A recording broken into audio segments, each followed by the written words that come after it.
Scott writes in, I think BPA is a lie. All these players last year were guys at positions where they could get on the field ASAP. Gibbs was chosen because they wanted a 1-2 punch at running back. Laporta was to replace Hawk. Branch was obvious position of need. Campbell, need. We weren't taking an offensive lineman, even if it was BPA. BPA is a smokescreen. He's choosing the most impactful player for our roster needs. Do you believe that? I know you've talked about this. Do you believe that?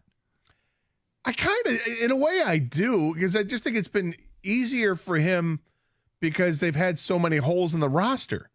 This is the year where it's difficult because they don't have many holes in the roster. That's why we don't know what are they going to do at 29. I mean, there's not an obvious position of need. I mean, you could make the case, I guess, for a number of positions here, but they're not. Are they all like obvious?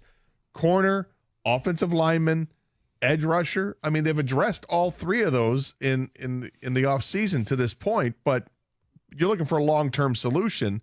I think that the player that they take comes from one of those three groups, but this is how they do the long-term. They don't sign long-term guys in free agency. They draft them, and then they'll re-sign them, and I think this is where they're going to look. So it's interesting because Brad Holmes has stood at the podium repeatedly and said the same thing over and over and over with great conviction. And I have bought it all, hook, line, and sinker. And a listener here called it a smokescreen. The commitment to the smokescreen is awfully impressive if it truly is. I do think he's BPA. But I think they also have decided, and I think this year they're going to, remember I predicted last week they're going to trade up.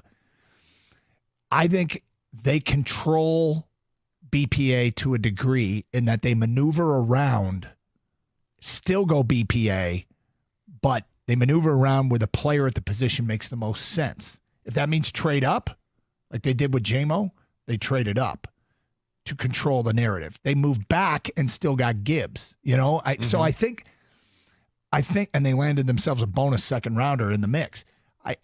So I'm of the belief that they move around, they maneuver to make BPA work for them. So this is why they're going to trade up. That's what I believe. That's what I truly believe.